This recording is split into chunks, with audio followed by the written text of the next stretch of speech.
What's going on, YouTube? Welcome back to the channel, guys. Today we had a really good training inside of my Facebook group where we went over why most SMMAs lose their clients after 1 to 2 months. In fact, the average SMMA marketing agency business only keeps their clients for about 1.9 months. Today in this training, I went over exactly why that is and 3 core strategies, exact step-by-step methods that you can use to make sure that you keep your clients longer. We at our agency, Custom Creatives, have been running for over 20 years. We keep our clients on average 1 year plus. Some of them have been with us for over 5 years using these exact strategies, and all of our students inside the GSD program also have a much higher retention rate, 6 months to a year, which is absolutely 300 to 600% higher than any other agency who is newer. Guys, as always, in return for this free training, all I ask for you to do is smash that subscribe button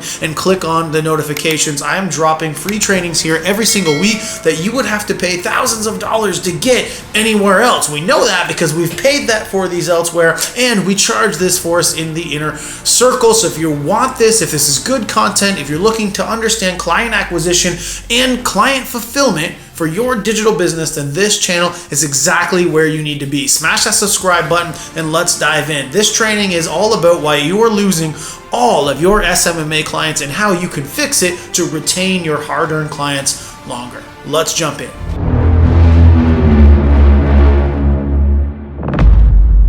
Guys, we're going to be talking about a very important subject, okay? And that is how to actually keep the clients that you get. 2 months, 30 to 60 days on average is what a newer agency will actually keep their clients for. You guys see how that might be a problem, right? There's an old adage in business that says it is always cheaper to keep a client that you have than it is to go and get new clients. When you end up in a cycle of go get your client and then lose your client, go get your client and then lose your client constantly, what you end up doing is burning out. Because you're stressed out all the time. And what it also causes you to do is constantly chasing front-end sales. You're constantly putting a giant strain on your resources, your time, your money, all of that stuff, because you need to constantly be reacquiring new people. And what does that make it so that you can never grow? How could you set a higher low if all of your clients that you have are constantly leaving? You can't. You would have to outsell your problems times 10, and eventually you'd run out of market because you're going to get burned. Everyone's going to know you're useless, and it's going to move on from there, right? So this is a core component to when we're always saying raise the bar, raise the floor, create consistent upward momentum. We need to be able to keep our clients, okay? So let's dive in a little bit into not only what the problems are, but what the fixes are.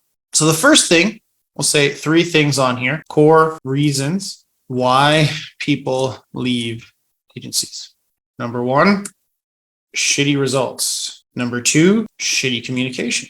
And number 3 is going to be shitty expectations. Normally what I do is people think it's the results that are causing the biggest problem. It's the results that are causing people to leave.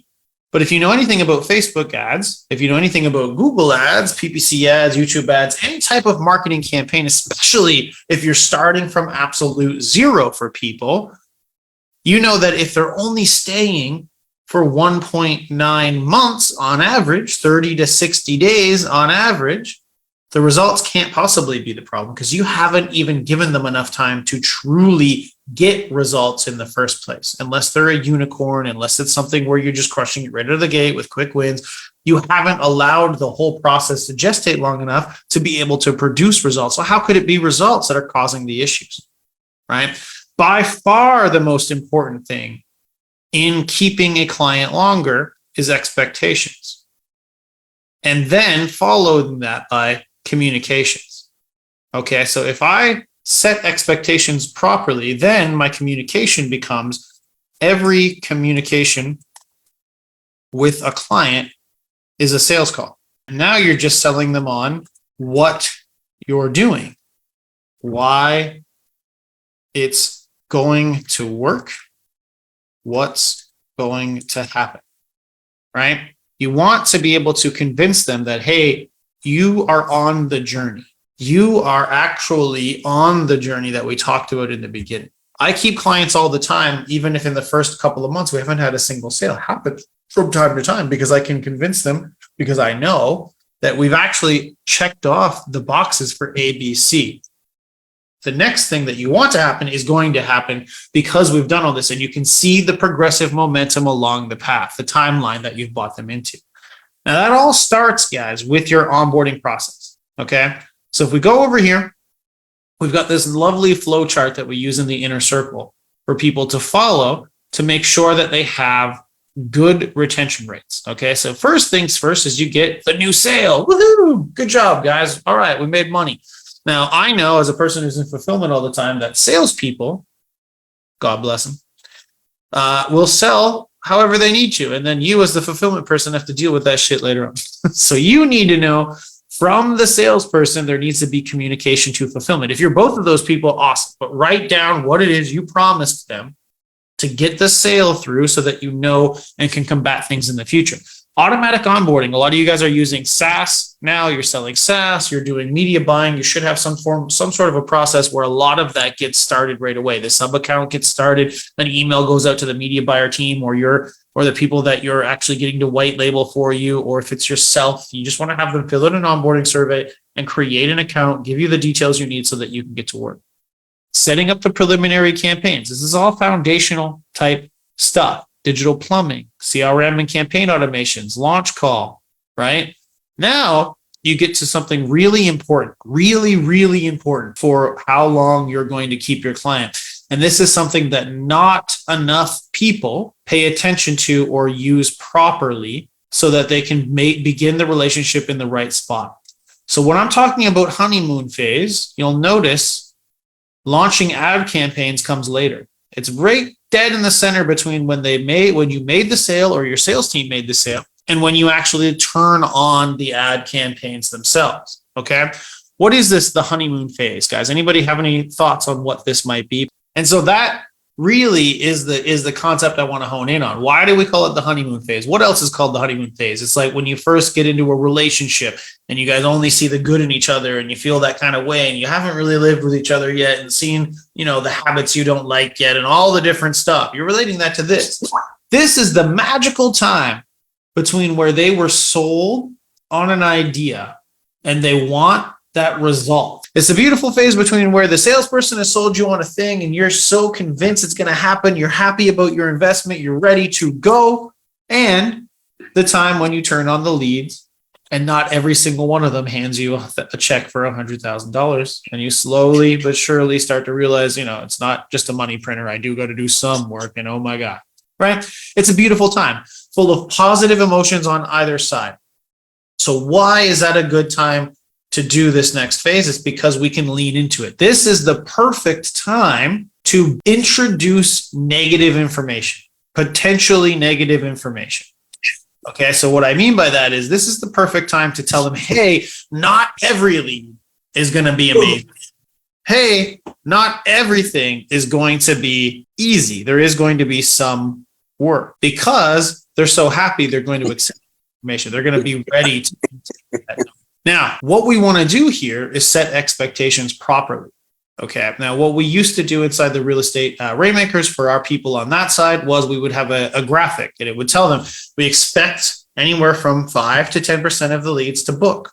We expect our system to be able to communicate with most of them. You are going to have to get there. The faster you call your lead, this will happen. We have ISAs that will help you do this thing. We expect to be able to get this many results.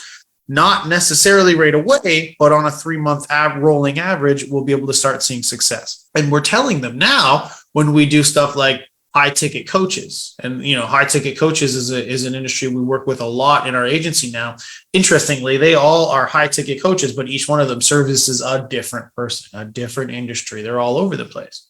So what you have to do is we set expectations for the testing phase. So if you do that correctly and you set the expectations correctly, you'll tell them, you're going to go through a process where we're going to find best offer, best audience. And then after that, we're going to scale and create better and better quality leads. So for reference point, we started working with a high ticket coach that works in a very similar industry as us. about 5 months ago. The first month we had no sales yet, but I was able to say, look, we did the rapid fire testing methodology. We've got the right people in front of the right message. Your team is having good conversations now. We have issues with show rate and we have issues with this other thing. And now we start to improve those.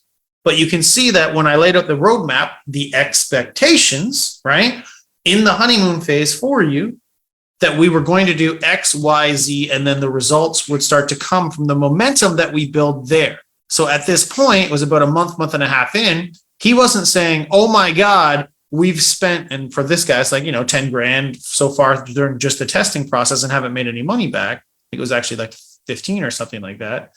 He said, oh, I get it 100%, Cody. I'm totally happy. This makes sense. I just needed you to reiterate that process and tell me that this is correct, right? That this is the right thing. And we are doing all the stuff we thought we would do. I reassured him of expectations already set and we progressed through. And by the end of the second month, we'd broken even. And now into the 3, 4, 5 months, we're profitable. We're at like 3x cash flow up front, 5 to 8x generated on the back end and improving every month because we allowed it to have time to breathe. And we're now going into 6 months. We're already talking about the next 6 months. This relationship will be a minimum of 1 to 2 years, no matter what at this point. And that's what we average with our clients in that sense, because we have these journey offers set up. There's an end result we're going to get to, but there's a journey I'm getting you to buy into along the way that I'm communicating with you very, very, very clearly. And I'm leveraging psychology here, right? I'm leveraging, if I were to try and set those expectations on the sales call right away, you might lose the sale. Like, hey, we're going to get you this many results, but by the way, a lot of the leads fucking suck. So we had somebody that came into the GSD program and they're like, well, I thought you said to set expectations. So I did it right on the sales call and I lost the first 3 sales I did. No, think about that, about what you just did, right? You're trying to do too much in one place. You're trying to insert potentially negative energy, even if it is realism, into an environment where they're not going to understand it. So it's not necessarily that you shouldn't tell them the truth. It's that you're over explaining things on the wrong part of the communication process. And that's going to cause confusion. And what happens when buyers are confused? They don't buy. So you want to leave them in that place of certainty. And then once that's done and you're starting to say, cool, now we're getting started on the process of actually doing the thing, you introduce the expectations in the right spot there emotionally so that they accept it. We've played around with this a lot. I've had hundreds and hundreds and hundreds and hundreds of clients. Okay, I used to do it in one way, I used to do it in another way. I used to not set expectations or try to do it on the actual after the ads are launched and explain to them, hey, this is why everything is behaving this way. But then you're introducing it in a negative spot. They've already started to see some of the leads and they're like, well, this fucking sucks. So now explaining to them why that might be is too late.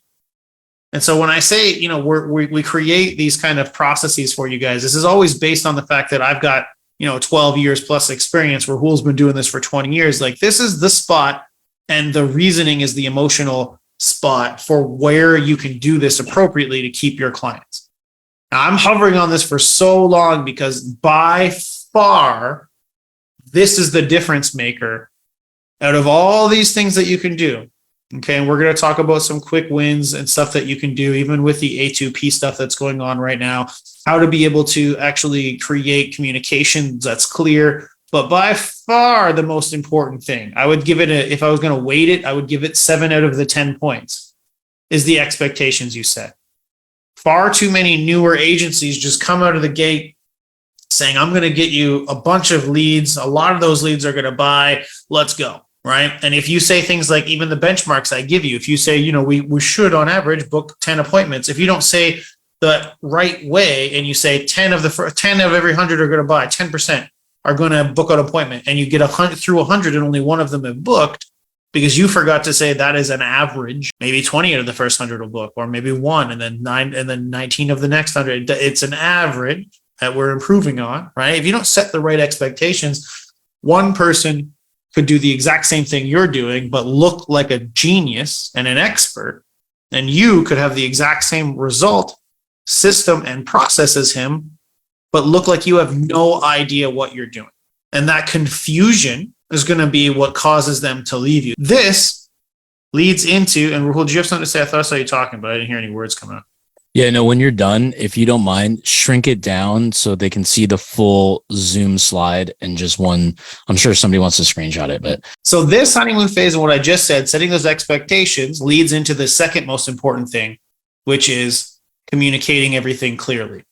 Now, again, depending on the size of your agency, you can do weekly or bi-weekly actual check-in calls that could only need to be about 15 minutes long. If you're scaling up, you can start to do them in a group setting.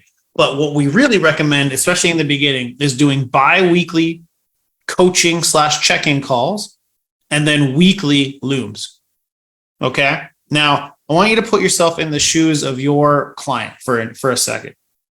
Say you're a real estate agency, you're a contractor, you're a insurance broker, you're a insert XYZ niche. Okay. And you're working with a marketing agency and they did not set expectations properly. You went with them. You're like, you're going to get a bunch of new patients every single month. That's it.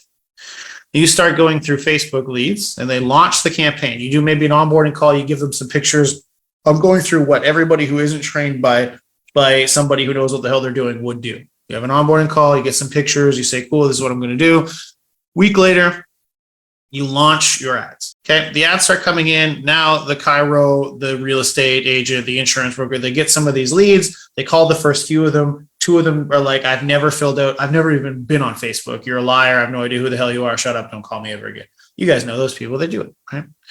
And it's like, okay. And now he's gone from up here to like, well, this might be harder than I thought, but okay, fine. He calls the first 10. He calls the first 20.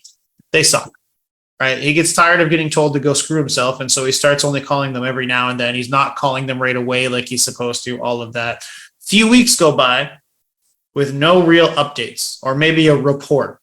I remember when I was a brand new agency, I used to write reports until I realized that clients don't fucking read them.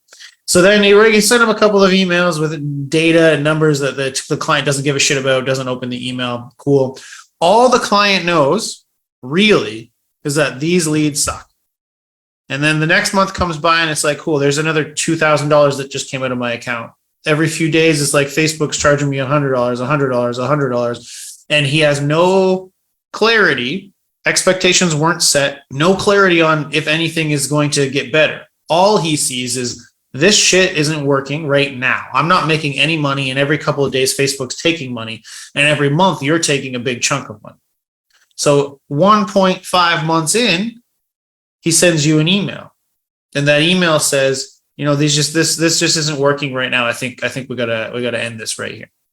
And then everybody on this call and everywhere else wonders, well, how is it so short? I saw at least 3 messages in there.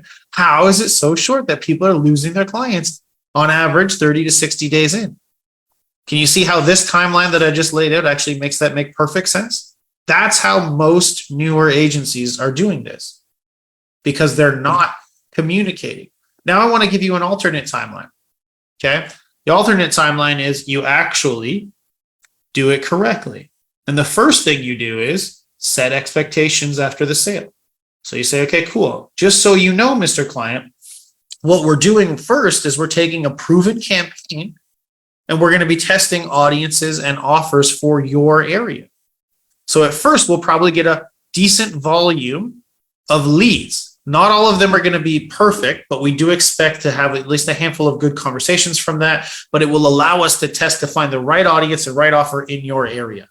So we're going to get some leads, which is going to build your list, which is amazing because we can do database reactivation stuff for this. We can also hopefully book about 5 to 10% of them into an appointment, right? And we just need to start getting that volume in, that data in. We're also going to implement for you guys, right? Like AI setters or actual setters or something for a filter, Mr. Client. So you don't always have to be talking to all of the riffraff. After we get through that, we should start seeing good conversations by the end of month 1. We should start having actual booked appointments or patient inquiries or buyer appointments or job quotes, again, depending on your niche. In month 2, by the end of month 2, we should start seeing sales. Those sales alone will cover the cost of month 1 and 2, as you know. And then into month 3, we'll start to see that ramp up. So now you've set expectations so they know where they're at the journey. Then you launch the ads. And at the end of week 1, you show them a loom. And on that loom that takes you literally 2 minutes to shoot, you show the back end of high level, You show the back end of the Facebook ad account. You say, hey, we actually got about 10 leads this week. They're coming in at about $15 a lead, which is right around where we were hoping to get. This audience seems to be working the best. And inside your CRM, I can see you've contacted a few of them. Now, I see that a couple of these weren't the best conversations, but we didn't even get a hold of the other 6 or 7. If we reach those people, we can really know. But this looks really, really promising because, like I said, and we loop our conversation back in the expectations, first, we're trying to do, get some volume of leads in to get our data to be able to progress in the future. Now, as a client, I have clarity. I see the thing, I understand the thing, and oh, cool, we took that first step that we said we were going to take. We're winning. We're having a quick win. Fantastic. The second week after that, you do a face-to-face with them, sell them on what you're doing so far. The week after that, they get another loom that explains what you're doing. And all of a sudden, by the end of month 1, maybe they haven't made any sales yet, but they've had 3 different points of communication that didn't take you very long to put together that have sold them on the idea that they are moving in the right direction. Now I'm not a confused person with money coming into my account every couple of days and nothing coming in. I'm a person who understands that the investment is moving in the exact direction I knew it was going to move. And I'm going to give it time because, hey, I know based on what we said, as long as we're doing this and we took 1, 2, 3 steps, that means that, since everything is working exactly like we said it would, then by the end of month 2, I should be getting some sales in. By the end of month 3, I should be ramping up. Cool. I will now give it that room to breathe because I have clarity, right, on the process. Now you see, right, what have we done here? Fixed the 2 core things, expectations, communications.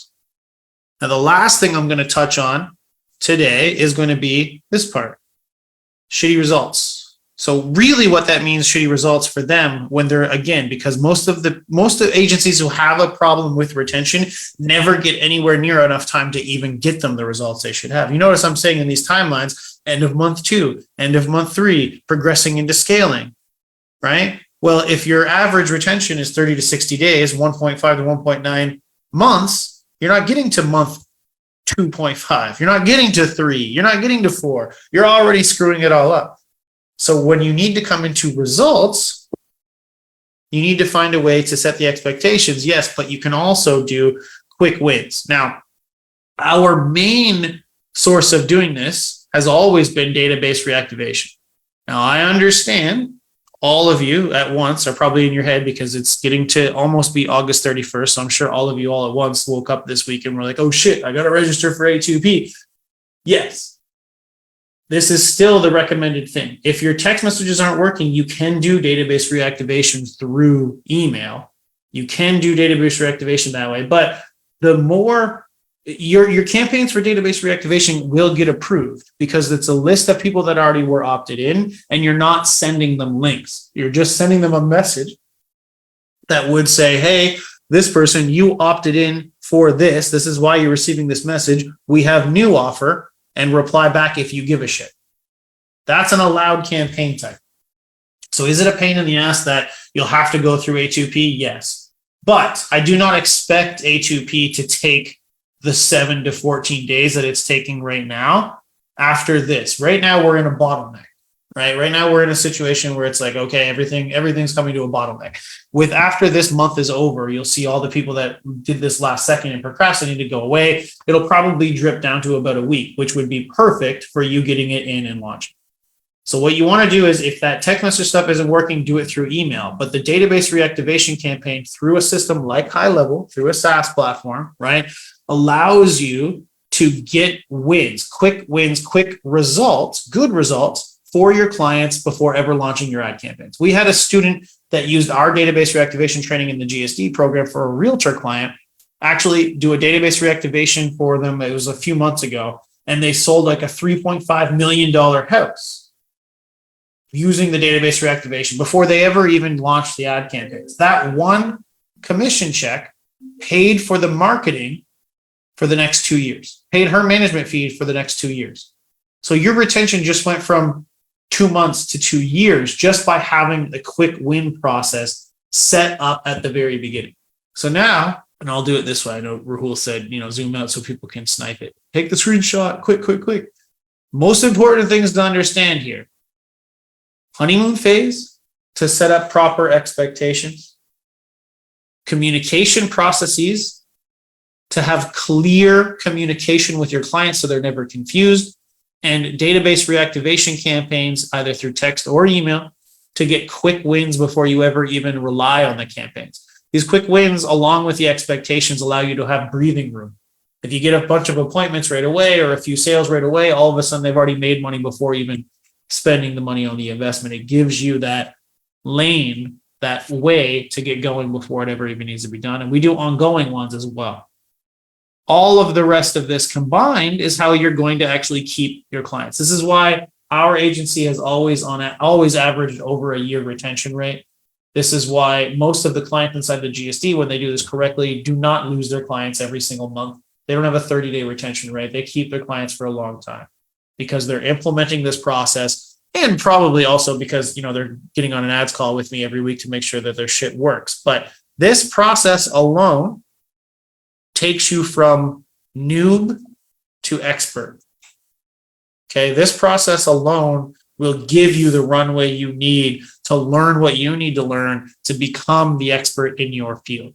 So if you want to keep your hard-earned clients, right, all these client acquisition strategies we teach you week after week after week, if you want to keep all those people that you went out and worked so hard to get, this is how you do it. Now, pivoting back to Cody's topic here at hand, the importance of retention and keeping clients a hell of a lot longer, other than the obvious shit, is that some people like saying, oh, they don't respect their clients in the first place. They're like, oh man, they're only paying me $1,500. The moment they canceled, that's the pain. That's when it hurts. You're like, oh fuck it. I wish they didn't break up with me, even though I complained all along. Right. So that's one thing. Number two is get in front of the problems are going to be there, because they don't actually eliminate themselves without you taking them head on with your client. Communication is absolutely imperative. It's going to literally be like a toothache. You let that thing go. Cody, what happens? Because you had a dental procedure recently. You let a little baby cavity, like 6-7 months ago, just go away on its own. And what did it come back as? Root canal, pain. Boom. Time, money, right? So all of it lost, because he could have had $150 cavity fill, and look what happened. Same thing with our clients. Don't just get in front of the problems. Now, also think about the other side of the coin. You do get in front of the problems. They love you. You guys are swinging pinkies, loving each other. Results are good. Relationships good. What's the next logical step? You're going to be able to offer them more recommendations. Now, the lifetime value of one individual customer can go from whatever you guys are charging. Let's just use $2,000 a month as an example. So $24,000, that's a lot of money. 24 grand is what you would be getting paid in this example. What if you upsold it by another $4,000 on top of that per month, because you've got them results? You just 3x your business if you can get those skills on how to do the ascension model right. Once you get the first two right, keeping the client, getting the result, and developing the relationship. Okay. Does that make sense? Like how you can literally take one person worth $2,000 a month, make them worth $6,000 a month in customer value. Now we're at $72,000 for one person. For most of you, you just need two of those and your life will be fucking awesome. Right. But there's a lot more than two. Thank you so much for spending the time to watch that amazing training. Like I mentioned previously, my intention is for you not just to watch that training, but if you got something out of it, if you think this information is useful, I want you to continue that journey with us. And you can do that in a couple of ways. One, I want you to smash that subscribe button so that you get notified every single time we put another one of these out, which will be at minimum once to twice per week. The other thing I want you to do is go ahead and click that next video right there beside you so that you can dive in and get shit done. Hope to see you out there.